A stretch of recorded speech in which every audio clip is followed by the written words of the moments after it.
오늘의 이야기는 장영실입니다. 이야기를 시작하겠습니다. 골목에서 아이들이 제기차기를 하며 재미있게 놀고 있었습니다. 얘들아, 나도 끼워줘. 영실이는 아이들 곁으로 다가서며 말했습니다. 저리 비켜! 키가 큰 아이가 영실이를 떼밀었습니다. 기생아들 주제에 어딜 끼려고 그래? 다른 아이가 맞장구를 쳤습니다. 나 대신 종로를 탈래? 그러면 끼워주지. 종이 된 아이가 혀를 쏙 내밀며 놀리듯 말했습니다. 영실은 분한 얼굴로 아이들을 노려보다 발길을 돌렸습니다. 집으로 돌아온 영실은 책을 읽었습니다. 책을 읽는 것 말고 할 일이 없었습니다. 어머니는 밤 늦게야 집으로 돌아옵니다. 영실은 매일 밤 어머니를 기다리며 책을 읽었습니다. 그날 밤도 어머니는 한밤중이 되어서야 집으로 돌아왔습니다. 잠이나 잘 일이지. 그렇게 책은 읽어서 뭘 하니? 어머니는 부질없는 짓이라는 것 듯 혀를 차며 말했습니다. 나를 놀리는 아이들보다 훌륭한 사람이 되고 말 거예요. 영실은 아직도 분이 풀리지 않은 얼굴로 대꾸하였습니다. 영실이가 말하는 훌륭한 사람이란 벼슬아치가 되는 것을 뜻합니다. 그러나 영실은 벼슬아치가 될 수 없습니다. 어머니가 기생이기 때문입니다. 사람들은 영실의 어머니를 관기라고 불렀습니다. 골 벼슬아치들이 벌이는 술자리에서 시중을 드는 기생이라는 뜻입니다. 관기가 낳은 자식은 10살이 되면 어머니와 헤어져 평생 관청의 종으로 살아야 합니다. 어머니가 혀를 차는 것은 그 때문입니다. 어미를 잘못 만나 똑똑한 내가 고생이로구나. 어머니는 잠이 든 영실을 내려다보며 눈물을 흘렸습니다. 영실은 10살이 되었습니다. 법에 따라 어머니와 헤어질 나이가 된 것입니다. 영실아, 부디 어른들의 기염받고 살아라. 못난 어미 생각은 할 것 없다. 어머니는 영실을 껴안고 눈물을 흘렸습니다. 울지 마세요, 어머니. 제가 어른이 되면 꼭 어머니를 다시 모시고 살 거예요. 그동안 몸 건강히 지내세요. 영실이도 손등으로 눈물을 닦았습니다. 자, 그만 떠나자. 멀지 않은 고을이니까 또 만나겠지 뭐. 영실을 데리러 온 사람이 영실의 손을 잡으며 말했습니다. 종이 된 영실은 부지런히 일을 했습니다. 마당도 쓸고 마루도 반질반질하게 닦았습니다. 심부름도 잘했습니다. 비록 종놈이지만 똑똑하게 생겼구먼. 내 이름이 뭐냐? 영실을 기특하게 생각한 사또가 물었습니다. 장영실이라고 합니다. 영실은 허리를 굽히며 공손하게 대답했습니다. 오라, 내가 동래현에서 온 아이로구나. 글을 읽고 쓸 줄 안다고 했지? 겨우 이름이나 쓸 줄 압니다. 영실은 얼굴을 붉히며 대답하였습니다.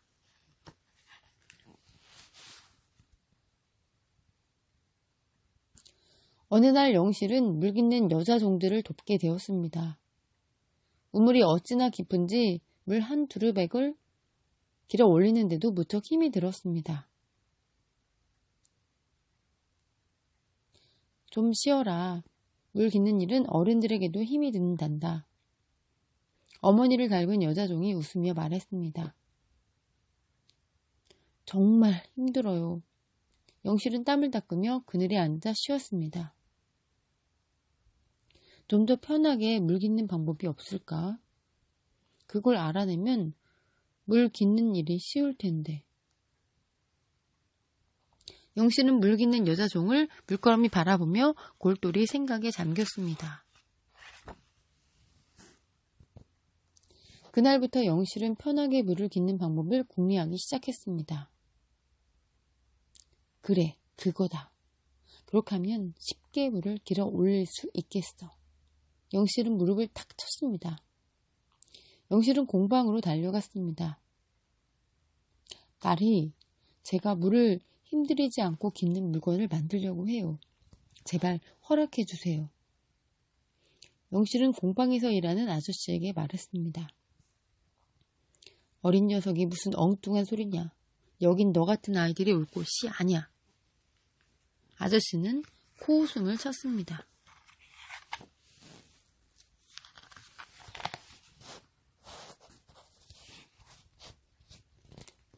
딸이 제발 제 청을 들어주세요.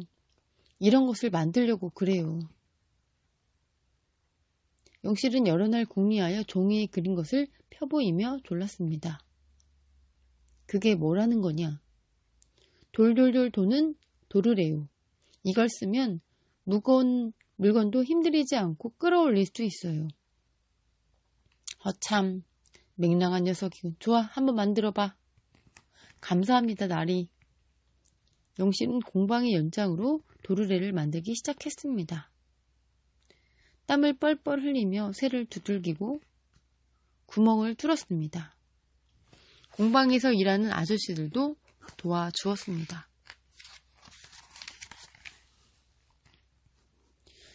드디어 도르래를 완성했습니다. 영실은 아저씨들과 함께 우물로 갔습니다. 뭘 하려고 그러우? 물 깃는 여자 종들이 놀란 얼굴로 물었습니다. 힘들이지 않고 물을 깃게 해드리려고요.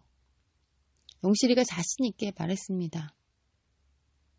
공방의 아저씨들이 우물 천장에 도르래를 매달았습니다. 누레박 줄을 길게 만들었습니다. 끈을 도르래에 걸고 양쪽에 하나씩 두레박을 매달았습니다. 자, 제가 당겨볼게요. 영실은 힘들이지 않고 물이 담긴 두레박을 끌어올렸습니다.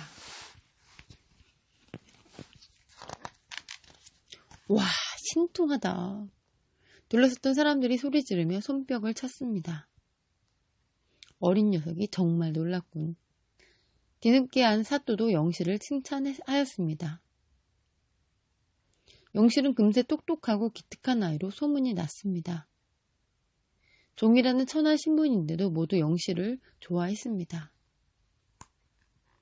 나이가 들면서 영실은 더욱 놀라운 손재주를 보여주었습니다. 못쓰게 된 활과 칼도 그의 손을 거치면 훌륭히 고쳐졌습니다. 쓰기 좋은 새로운 기구도 척척 만들어냈습니다.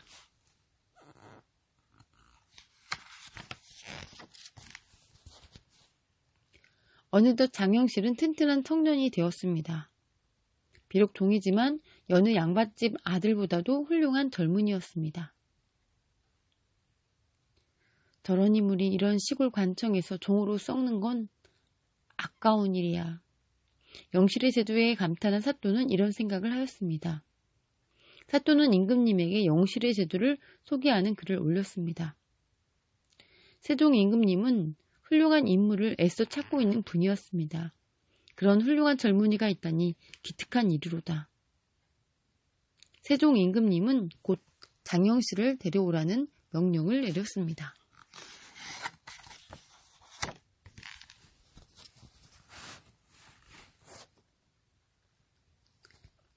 장영실은 여러 날 만에 대궐에 도착하였습니다. 내가 장영실이냐? 이리 가까이 오너라. 꿇어 엎드린 장영실에게 세종 임금님이 말씀하셨습니다. 황공하옵니다. 장영실은 얼굴도 들지 못하고 쩔쩔맸습니다. 내 소문은 이미 들었느니라. 오늘부터 종의 신분에서 벗어나 백성들을 위해 더 큰 일을 해주기 바란다. 임금님은 영실에게 벼슬까지 내렸습니다. 상감마마, 장영실은 너무 감격해서 그만 울음을 터뜨렸습니다.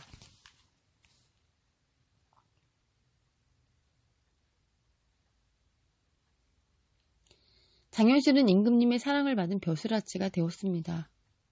그 은혜에 보답하기 위해 더욱 피나는 연구를 하였습니다. 장현실은 잠시 휴가를 받아 어머니를 모시러 동네로 내려갔습니다. 종살이를 하는 줄 알았는데 저렇게 높은 벼슬아치가 되다니 말 사람들은 영실을 보고 놀랐습니다.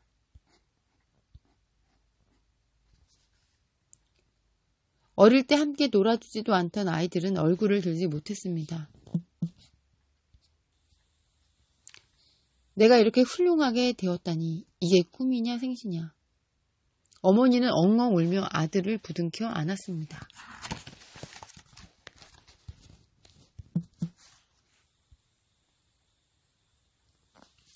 장현씨는 밤낮을 모르고 연구에 몰두하였습니다. 어머니를 모시고 살 수 있어 이제 더 바랄 것이 없었습니다. 장현씨는 농사를 잘 지으려면 날씨를 관측하는 기구가 필요하다고 생각하였습니다.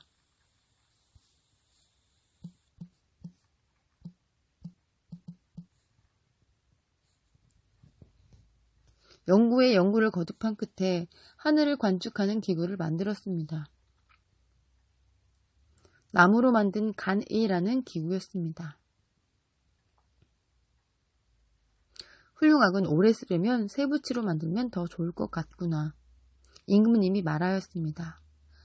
그러하옵니다. 전하. 고쳐야 할 곳을 바로잡아 쇠붙이로 만들겠사옵나이다. 장현실은 만족할 줄 모르는 사람이었습니다. 구리가늘을 완성하고도 더욱 연구하여 별의 움직임과 위치까지 알아내는 혼전을을 만들었습니다. 물로써 시간을 측정하는 자각루라는 물시계도 만들고 해의 그림자로 시간을 아는 앙부일구라는 해시계도 만들었습니다. 비가 내린 양을 재는 추구기도 발명하였습니다. 서양보다 200년이나 앞선 것이었습니다. 그대는 큰 공을 세웠소. 그 공을 기려